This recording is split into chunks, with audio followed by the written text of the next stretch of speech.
તેઓ શ્રીજી મહારાજના પ્રાસાદિક સંકલી કુંડમાં સ્નાન કરવા પધાર્યા. વરસાદને કારણે કુંડમાં પાણીની આવક ઓછી થયેલી, તેથી લગભગ અડધો પોણો કલાક સુધી સ્વામીશ્રીએ સૌને જળક્રિયાની અનેકવિધ સ્મૃતિઓ ભીંજવ્યા.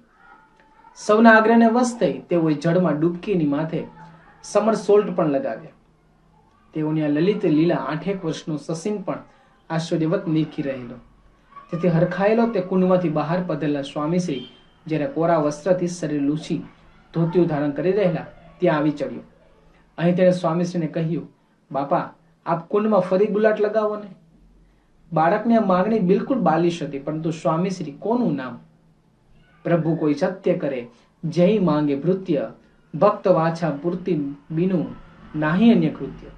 ને રીતે વર્તતા તેઓએ બાળકની ઈચ્છા પૂરી કરવા માટે પહેરી રહેલું કોરું ધોતિયું કાઢીને ભીનું ધોતિયું અંગીકાર કર્યું. તેનો કછોટો વાળી પુનઃ કુંડમાં કૂદકો લગાવ્યો.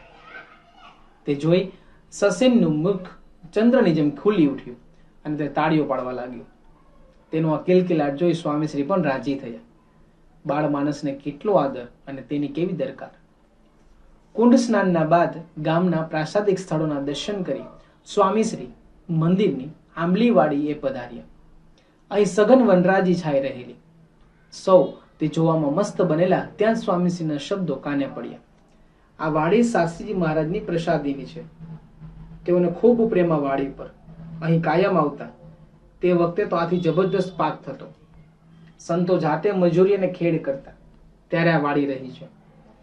સ્વામીશ્રીનું મન ગુરુ સ્મૃતિઓમાંના વનમાં વિહરી રહ્યું.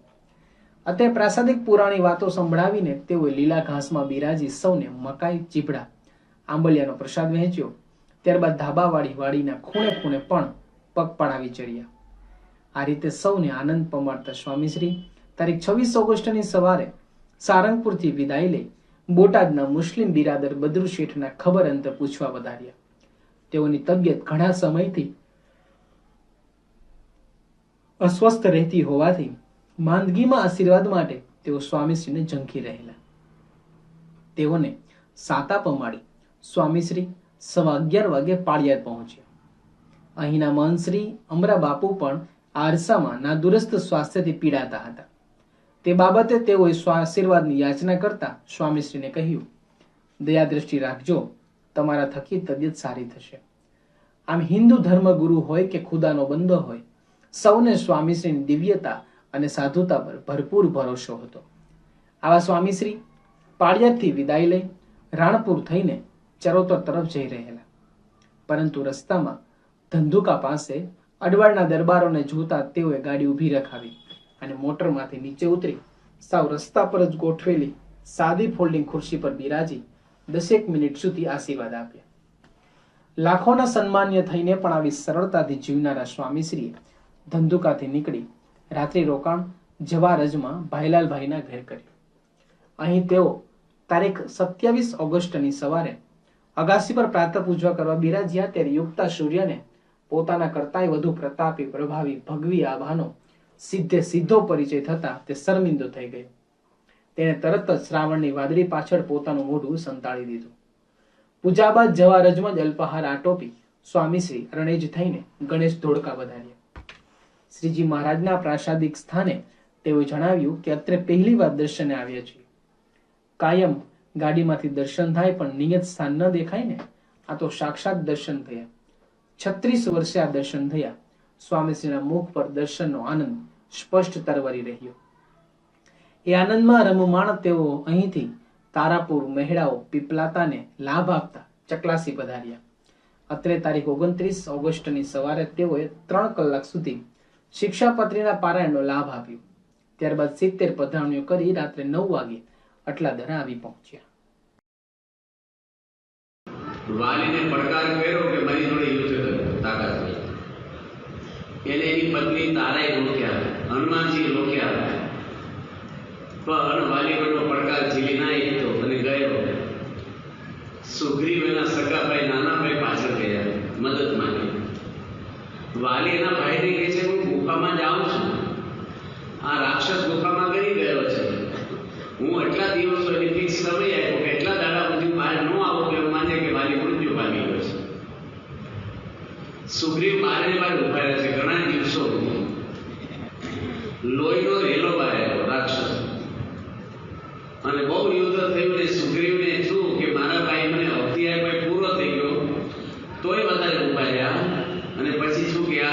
વાલીનું મૃત્યુ થઈ ગયું છે અને રાક્ષસ બહાર આવશે તો અમને કિસ્કંધામાં બધાને મારી નાખશે.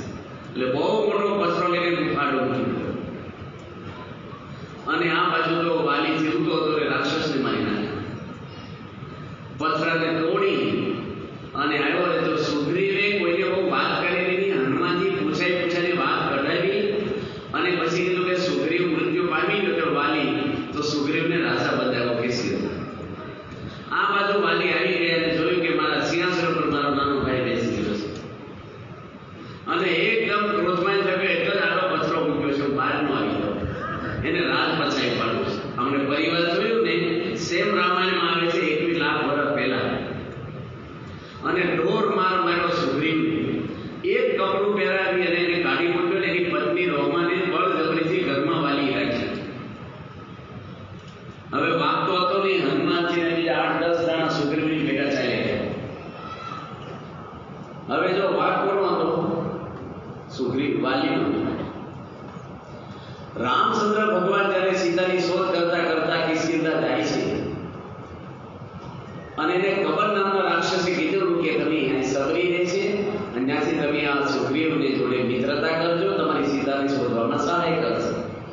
રામ લક્ષ્મણ રૂપમાં ત્યાં જાય છે અને સુગ્રીવે પોતાના દુઃખની વાત કરી અને રામ ભગવાને પોતાની વાત કરી. મારી પત્નીને પણ કોઈ હરણ કરી ગયું છે.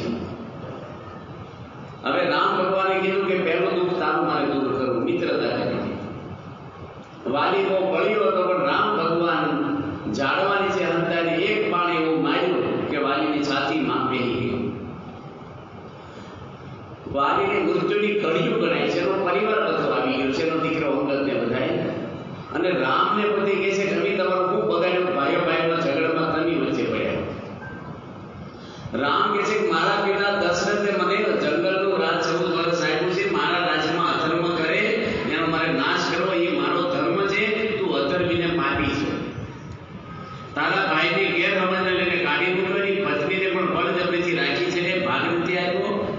અને જ્યારે મરતા મરતા વાલીને અંતરદ્રષ્ટિ થાય છે, રામ એને ઘણી બધી વાતો કરે છે ને ત્યારે એની આંખમાં આંસુની ધારા થાય છે અને પોતાના દીકરાને અંગદને નજીક બોલાવીને મૃત્યુ પહેલા જ રામના શરણે આવ્યો. એના હાથમાં કાંડું આપ્યું કે રામને તું મારી જગ્યાએ માનજે, એને જીવન સમર્પિત કરી દેજે એની સેવામાં. ત્યારથી આપણે વાલીની સહી કહીએ છીએ. વાલીની આમાં વાલી છે. પોતાના દીકરાને ભગવાનને શરણે આપ્યો, સંસ્કારો આપ્યા. આજે પરિવારો તૂટે છે, પૈસા નથી ખૂટતા ઘરમાં. આજે એજ્યુકેશન વધ્યું, ફર્નિચરો હારા છે, એસી ગાડીઓ બધું થયું, પણ પ્રેમ અને હૂંફ મળ્યા છે. રામચંદ્ર ભગવાનના પરિવારમાં તિરાડ પડી પણ સહન કર્યું, સંસ્કારો આવ્યા. લક્ષ્મણજીને રામ પ્રશ્ન કરે છે કે આવા 14 વર્ષ આપણે ભેગા રહ્યા અને સીતાને ક્યારેય જોયા નહીં, આવા સંસ્કારો તમારા કયા હિસાબે રહ્યા? સંયમ. ત્યારે લક્ષ્મણજી કહે છે જેના પિતા ધર્મવાન હોય અને જેની માતા પતિવ્રતા હોય એનું સંતાન ક્યારેય ચારિત્રમાંથી ચલાયમાન થાય નહીં. શીલમ પરમ ભૂષણ, મોટા મોટું આભૂષણ માણસનું ચારિત્ર છે. મારા પિતા દશરથ ધર્મનો અવતાર છે. રાજની કોઈ બે દીકરી આમે જોયું નથી. મારી માતા સુમિત્રા એ પણ પતિવ્રતા છે. રાજના કોઈ પુરુષ સામે દ્રષ્ટિ માંડી જોતા નથી. એનો દીકરો હું છું. તમારા દીકરાને સુખી કરવા નકરા પૈસા નથી, યાદ રાખજો. ગમે તેટલી પ્રોપર્ટી આપશો, કાલ સવારે વ્યસને ચડી ગયો, જુગારમાં, દારૂમાં, સોબત થઈ ગયો, કાંઈ ન થયું હોય તો આજે એની મનોવૃત્તિ એવી થઈ જશે કે તમને ગડપણમાં રાખશે પણ. એને સંસ્કારો આપવા માટે આ BAPS સંસ્થા છે. યોગીજી મહારાજે એટલે બાળ મંડળની સ્થાપના કરી છે. પાયામાંથી કોઈ પણ ઝાડને રોપો પણ એને પોષણ આપવું પડે એટલે ચીમરાઈ જાય. શાસ્ત્રમાં તો એવું લખ્યું છે. ભાગવતના 7મા સ્કંધમાં કથા આવે છે, ઉપનિષદમાં આવે છે અને મહાભારતમાં પણ આવે છે. કોઈ પણ સ્ત્રી હોય એના પેટમાં બાળકના બી રોપાય એના પતિ થકી તે પહેલાને સાવધાન થઈ જવું જોઈએ. કારણ કે પેટમાં રહીને કથા સાંભળે છે, સંસ્કારો મેળવે છે. આવી વાતો શિવાજીની આવે છે. એની માતા જીજીબાઈ હતા. પેટમાં પોઢીને સાંભળે રામ લક્ષ્મણની વાત, ધણ ધણ ડુંગરા ગાજે શિવાજીની નિદ્રો. શિવાજી ના હોત તો આપણે કોઈ આમાંથી હિન્દુ ના હોત. એની માતા જીસીબાઈ એને સંસ્કારો આપ્યા છે ગર્ભમાં. આવી વાતો કહોડ ઋષિની ઉપનિષદમાં આવે છે. એના દીકરા હતા પંચિક ઋષિ, બીજું નામ અષ્ટાવક્ર હતું. થોડોક શ્લોક બોલવામાં કાના માતાની ભૂલ થઈને પેટમાં લઈને બોલ્યા છે બાળક. મને એક ભાઈનો ફોન